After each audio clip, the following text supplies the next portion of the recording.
श्री गुरु ब्रह्म महिमा अलेख शरण। श्री गुरु ब्रह्म महिमा अलेख शरण।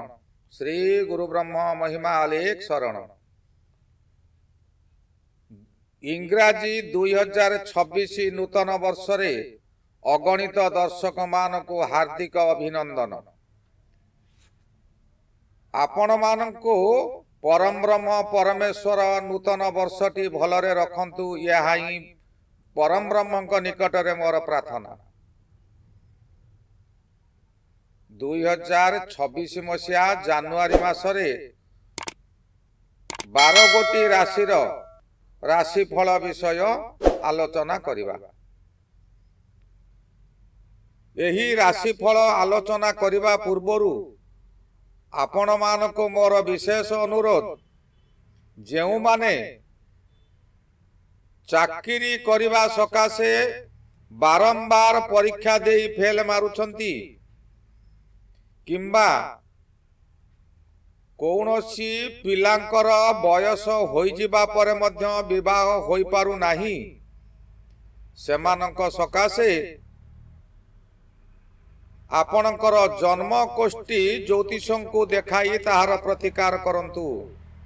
आमर एही तले दिया जाइतिबा मेल आईडी रे निजर नाम, जन्म तारीख, जन्म समय और जन्म स्थान प्रेरण करंतु। आसंतु एबे जानिबा 2026 मसीहा जानुआरी मासरे वृष राशिर मासिक राशिफल। एही वृष राशि हेला राशि चक्रर द्वितीय राशि।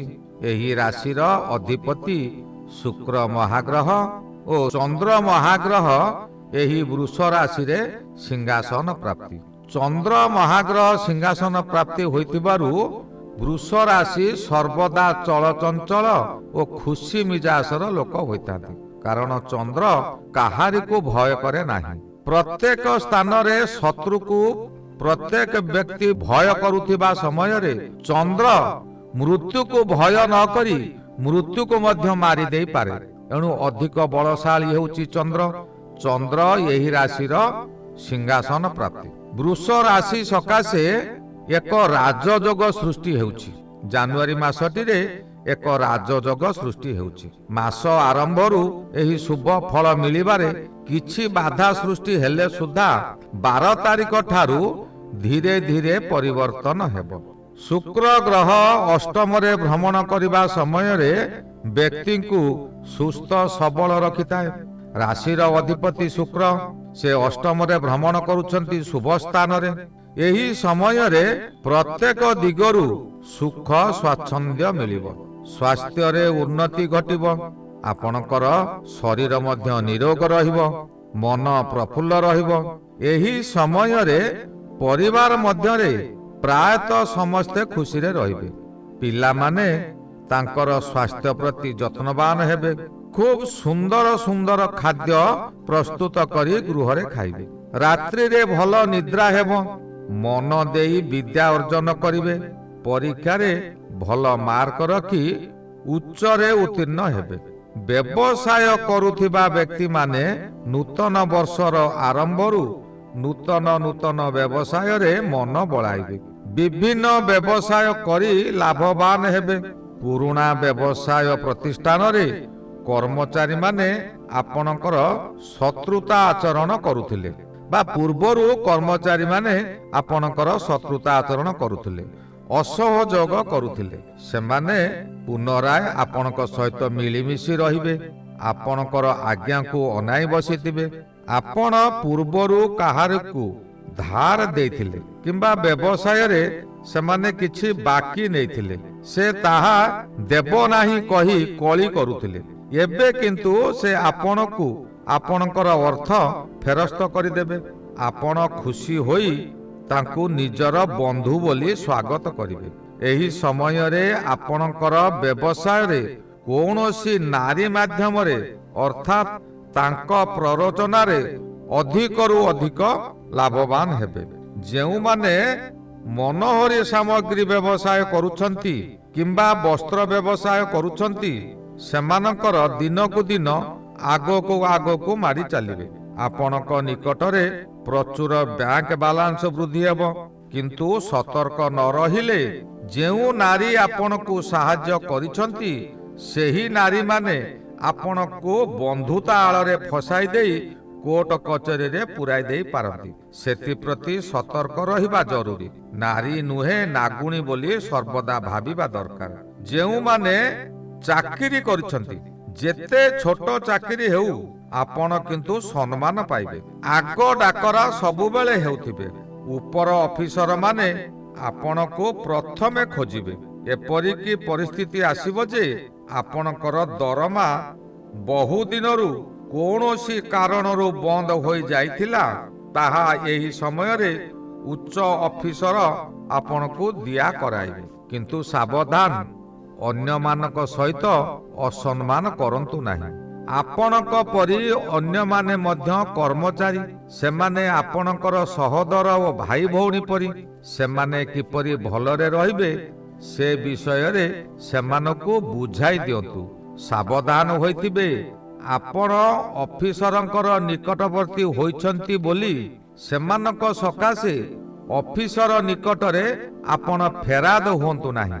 ଅଫିସର ସେମାନଙ୍କର କରାଇ ଦେଇ ପାରନ୍ତି ସତ, କିନ୍ତୁ ଭବିଷ୍ୟତରେ ଆପଣଙ୍କ ଉପରେ ବିପଦ ନିଶ୍ଚୟ ଆସିବ। ଗୋଟିଏ ଉଦାହରଣ, ଦୀପ ଜଳୁଥିବା ଅବସ୍ଥାରେ ଅଧିକ ଜଳିବା ସକାଶେ ଦୀପର ବଳିତାଟାକୁ ଟେକିଦେଲେ ଦୀପ ଜଳିବ ସତ, କିନ୍ତୁ ହାତରେ ଟିକେ ତେଲ ଲାଗିଯିବ। ଆପଣ ସେମାନଙ୍କର କାର୍ଯ୍ୟ କରିଦେଇଥିବାରୁ ନିଶ୍ଚୟ କିଛିଟା ଅର୍ଥ ବା କୌଣସି ନା କୌଣସି ବାଟରେ ସେ ଆପଣଙ୍କୁ ଦେବେ। କିଛି ନଦେଲେ ଚା କପେ ମଧ୍ୟ ଦେଇପାରନ୍ତି। ତାହା ହାତରେ ତେଲ ଲାଗିବା ସଦୃଶ ହେବ।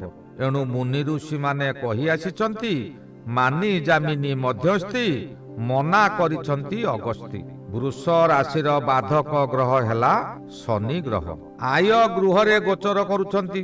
ଯେଉଁ ସମୟରେ ଶନି ଏକାଦଶରେ ଅର୍ଥାତ୍ ଆୟ ଗୃହରେ ଗୋଚର କରୁଥିବେ, ସେ ସମୟରେ ବ୍ୟକ୍ତିଙ୍କୁ ଭିକାରୀରୁ ରାଜସିଂହାସନ ପ୍ରାପ୍ତି କରାଏ। ଶନି କିନ୍ତୁ ବୃଷ ରାଶିର ବାଧକ ଗ୍ରହ ବା ଘାତ ଗ୍ରହ ହୋଇଥିବାରୁ ସର୍ବଦା ବ୍ୟକ୍ତିର କର୍ମ ଉପରେ ନଜର ଦେଇଥାନ୍ତି। କେଉଁ କର୍ମ କଲେ ଭଲ ଫଳ ମିଳିବ, କେଉଁ କର୍ମ କଲେ ଖରାପ ଫଳ ମିଳିବ, ଶନି ତାହା ବିଚାର କରି ଫଳ ଦିଅନ୍ତି। ଯିଏ ଯେଉଁପରି କର୍ମ କରିଥାନ୍ତି ସେ ବ୍ୟକ୍ତି ସେହିପରି ଫଳ ପାଇଥାନ୍ତି।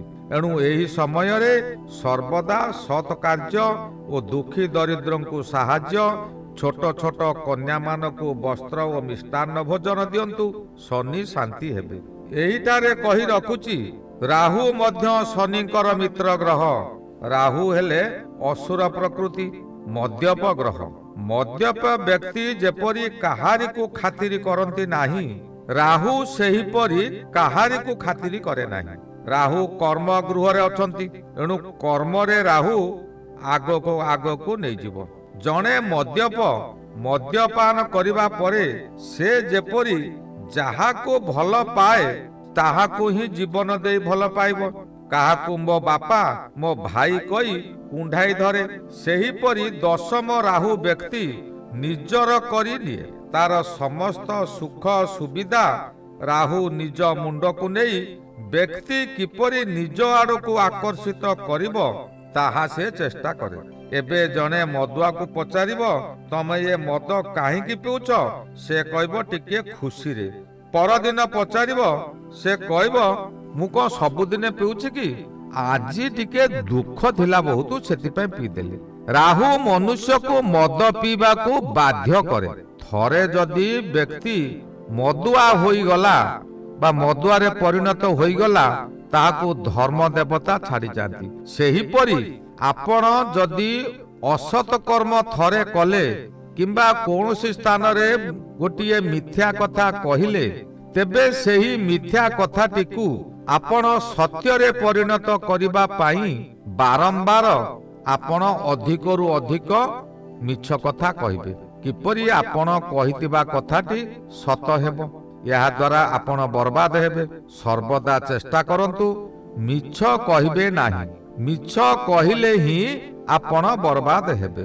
ଯେଉଁ ବ୍ୟକ୍ତି ଥରେ ମଦୁଆରେ ପରିଣତ ହୋଇଗଲେ ତାହାକୁ ଧର୍ମ ଦେବତା ମଧ୍ୟ ଛାଡ଼ି ଯାଆନ୍ତି।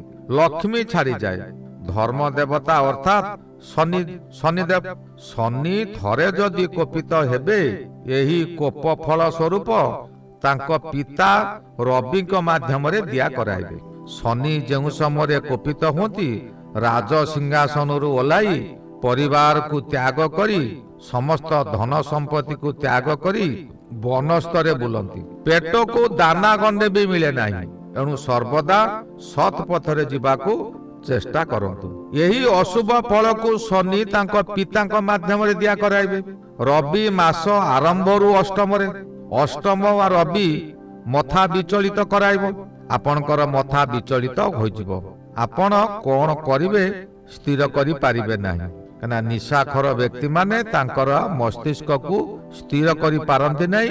ସ୍ଥିର କରିବା ସକାଶେ ସେ ଅଧିକ ନିଶା ସେବନ କରନ୍ତି। 15 ତାରିଖ ଠାରୁ ରବି ନବମକୁ ଯିବେ, ଯାହାକି ଭାଗ୍ୟ ଘରକୁ ଯିବେ। ଭାଗ୍ୟ ଘରେ ରବି ଥିବା ସମୟରେ ଭାଗ୍ୟର ବିଡ଼ମ୍ବନା ଘଟେ। କାରଣ ରବି ହେଉଛି କ୍ରୂର ଗ୍ରହ। କୌଣସି ଅସତ କାର୍ଯ୍ୟ କଲେ ରବି ସଙ୍ଗେ ସଙ୍ଗେ ବିପଦରେ ପକାଇଦେବ। ଏହି ସମୟରେ ଆପଣଙ୍କର କୋର୍ଟ କଚେରୀରେ ମଧ୍ୟ କେସ୍ ଚାଲିପାରେ, ମାରପିଟି ଗଣ୍ଡଗୋଳ ହୋଇପାରେ, ଶରୀରରେ ଆଘାତ ଲାଗିପାରେ।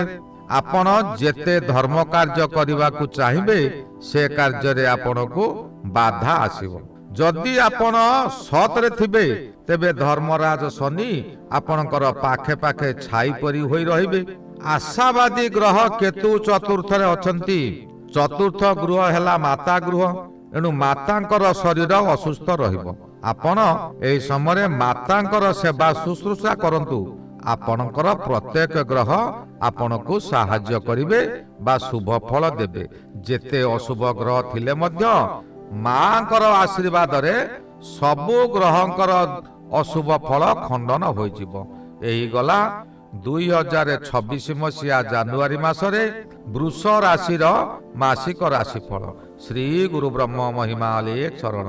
ଶ୍ରୀ ଗୁରୁ ବ୍ରହ୍ମ ମହିମା ଲେଖ ଶରଣ। ଶ୍ରୀ ଗୁରୁ ବ୍ରହ୍ମ ମହିମା ଲେଖ ଶରଣ।